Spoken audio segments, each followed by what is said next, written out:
All right, so horizontal projectile. I've got a cannon on like a 20-meter tower here, and we're gonna load a cannonball into our cannon. That might be a little big. I don't think that would fit, but we'll load a cannonball into our cannon here, and we're gonna load up just a little bit of powder, right? Just a little bit, not a whole lot on this first one.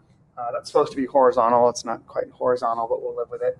We're gonna put enough powder in there that it's gonna fire the cannonball out at, let's say, 10 meters per second. Right? Not 10 meters per second. We're not talking acceleration of gravity, just 10 meters per second, right? So about 22 miles per hour or so, right?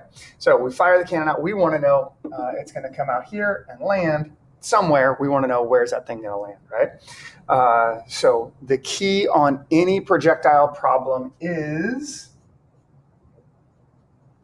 time, right? Figure out, that's a weird T. Figure out how to solve for time. Is the 10 meters per second going to dictate how long it takes to hit the ground, or the fact that it's 20 meters high? It's the 20 meters high part that's going to dictate how long it takes to hit the ground, because if I fire a cannonball out this way or I drop something this way, it's going to take the same amount of time for those to hit the ground, right? So the 20 meters is how I'm going to get my height. I just go to that y equals VIT plus 1/2 AT squared. But we know we've got zero initial velocity. Confusing. We want to put 10 in for that, but that's in the x direction. I can't do something in the y direction with stuff in the x direction, right? Those are independent of each other. So this part goes away, and we just get y equals 1/2 AT squared. So I'll just go ahead and plug numbers in then. So it's going to be 20 meters equals 1/2 of 10 meters per second squared times our time squared. Not a bad idea to pause it and make sure you can do the algebra here. But when I combine these two, that's going to give me 5. So 20 divided by 5 meters per second squared equals t squared. So that's going to give me 20 divided by 5 is 4. So the 4 seconds squared equals t squared. So we square root both sides, and t equals 2 seconds. Right?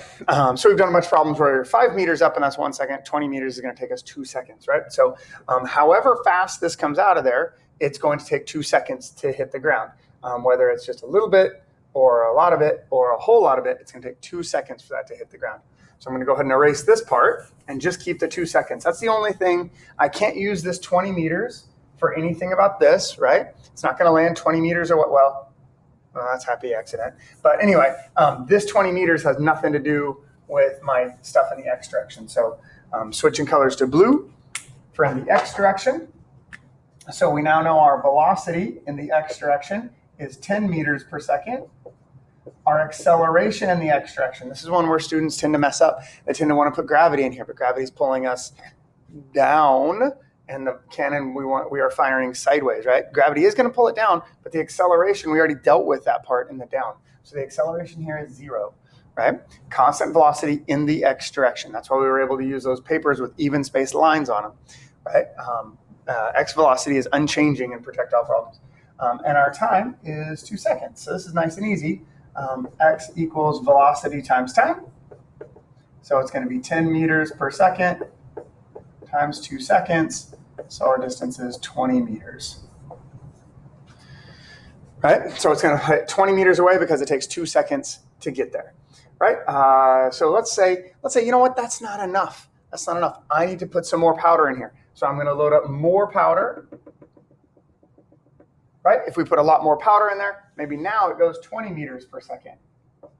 Think about what things that's going to change. Right? I'm going to give you a second. What things is that going to change? That doesn't change how high we are. Is it going to change how far it goes? Yeah, it's going to change how far it goes. Is it going to change how long it takes to hit the ground? It's not going to change how long it takes to hit the ground. It is still going to be 2 seconds. That has nothing to do with how fast it's going this way. Unless you get to be going so fast that like the curvature of the earth matters. Well, this is nowhere near that fast, right? You got to be going like 8 kilometers per second to put stuff in orbit. 8 kilometers per second. That's really fast, right? So we're nowhere near that fast. So I'm still going to be dealing with a time of 2 seconds because the time that it takes to drop is independent of the x velocity. And then we are going to have our x velocity be 20 meters per second. And so we'll say x equals 20 meters per second times 2 seconds. And hey, look at that. It's 40 meters because we're going twice as fast, right? Right. So we would get 40 meters now. What if we did 100? What if we put so much powder in there it was 100 meters per second? Right. Can probably just do that in our head. Does that change the time it's in the air? Nope. 10 meters per second was like this in 2 seconds. 20 meters per second was twice as far. 100 meters per second, 2 seconds, 200 meters, right?